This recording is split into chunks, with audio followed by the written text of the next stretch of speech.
brought you by Silver Pumps and Motors. Top quality और consistent performance के लिए सिर्फ सिल्वर पंप्स नाम याद रखना. కస్టమర్ల నుంచి సేకరించిన డిపాజిట్లతో విలాసవంతమైన జీవితం. ఆ డబ్బుతోనే పబ్లలో ఎంజాయ్మెంట్, ప్రైవేట్ జెట్, లగ్జరీ కార్లు, దుబాయ్లో ఖరీదైన విల్లా. ఇవి ఫాల్కన్ సీఈఓ అమర్దీప్ సింగ్ కేసులో విస్తుపోయే వాస్తవాలు. ఇన్ని చేసిన నిందితుడు పోలీసుల నుంచి తప్పించుకునేందుకు కొత్త డ్రామాకు తెరలేపాడు. తక్కువ సమయంలో ఎక్కువ లాభాలు. ఈ ట్యాగ్ లైన్ తోనే డిపాజిటర్లను నట్టేట ముంచింది ఫాల్కన్ కంపెనీ. ఏకంగా 850 కోట్ల రూపాయలకు కుచ్చుటొప్పి పెట్టి పరారీలో ఉన్నాడు ప్రధాన నిందితుడు అమర్దీప్ సింగ్. బాధితుల ఫిర్యాదు మేరకు కేసు నమోదు చేసుకుని సైబరాబాద్ ఎకనామిక్ అఫెన్సెస్ వింగ్ పోలీసులు దర్యాప్తు చేపట్టారు. ఈ దర్యాప్తులో పలు కీలక విషయాలు బయటపడుతున్నాయి. గత 2 ఏళ్లుగా అమర్దీప్ సింగ్ వసూలు చేసిన డబ్బులతో హైదరాబాద్ తో పాటు గోవా, దుబాయ్లోని పబ్స్ లో పార్టీలు నిర్వహించినట్టు గుర్తించారు పోలీసులు. హైదరాబాద్ లోని 2 ప్రముఖ పబ్లకు తరచూ వెళుతూ లక్షల్లో బిల్స్ చేసినట్టు గుర్తించారు.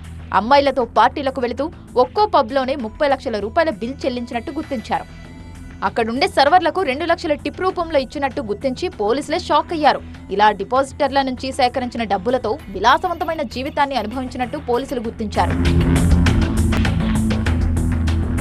దుబాయ్లోని ఖరీదైన పామ్ జుమెరాలో నిందితుడు ఓ ఖరీదైన విల్లా కొనుగోలు చేసినట్టు పోలీసులు గుర్తించారు.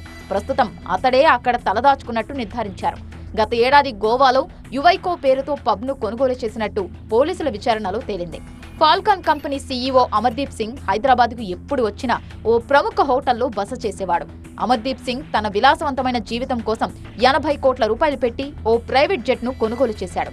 ఇదే జెట్లో దేశంలోని వివిధ ప్రాంతాలకు తిరుగుతూ ఫాల్కన్ కంపెనీ కార్యకలాపాలు విస్తరించేవాడని పోలీసులు గుర్తించారు. ఖరీదైన లగ్జరీ కార్లను కూడా కొనుగోలు చేసినట్టు గుర్తించారు.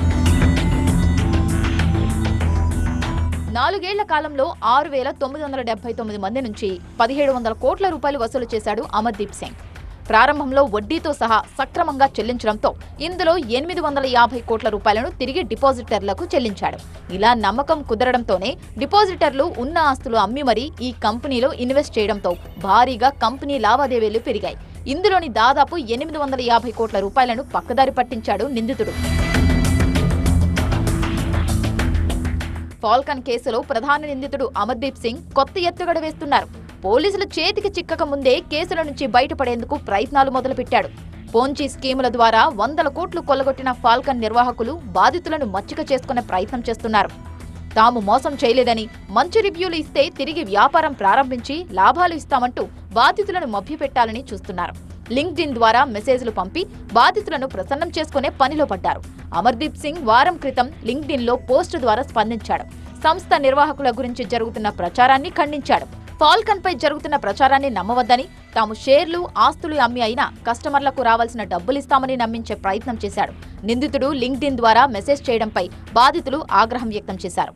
ఈ ఫాల్కన్ ఇన్వాయిస్ డిస్కౌంటింగ్ ప్లాట్ఫామ్ అనే ఒక సంస్థను అమర్దీప్ కుమార్ ఎలియాస్ అమర్దీప్ సింగ్ అంటే ఆయన ఇక్కడ ఆర్గనైజ్ చేసి పెట్టాడు. మాదాపూర్లో నియర్ సైపటోర్స్ దగ్గర ఇది ఒక సంస్థను ఫైనాన్షియల్ స్కీమ్లో ఇది ఒక సంస్థను నెలకొల్పాడు.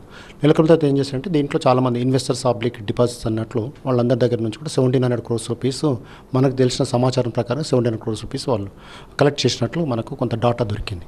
దీంట్లో అక్రాస్ ది కంట్రీ మొత్తం ఆల్ ఓవర్ అక్రాస్ ది కంట్రీలో 6,979 మెంబర్స్ను దాంట్లో మెంబర్స్గా డిపాజిటర్స్ పబ్లిక్ ఇన్వెస్టర్స్ వాళ్ళు అందులో జాయిన్ అయ్యారు. దీని పోంజీ స్కీమ్ మీన్స్ ఏంటంటే ఇది ఇన్వెస్ట్మెంట్ ఫ్రాడ్ అన్నట్లే. పోంజీ అనే వాడికి ఇన్వెస్ట్మెంట్ ఫ్రాడ్. మరోవైపు దుబాయ్లో తలదాచుకున్న అమర్దీప్ సింగ్ను ఇండియాకి రప్పించే ప్రయత్నాలు మొదలుపెట్టారు సైబరాబాద్ పోలీసులు. నిందితుడిని అదుపులోకి తీసుకుంటేనే బాధితులకు న్యాయం దక్కే అవకాశం ఉందని చెబుతున్నారు. డిపాజిటర్ల నుంచి సేకరించిన సొమ్ముతో ఎక్కడెక్కడ పెట్టుబడులు పెట్టారు అనే వివరాలపై కూడా పోలీసులు దర్యాప్తు చేస్తున్నారు. ఇంటర్పోల్ సహాయంతో అమర్దీప్ సింగ్ను రప్పించే ప్రయత్నాలు చేస్తున్నారు.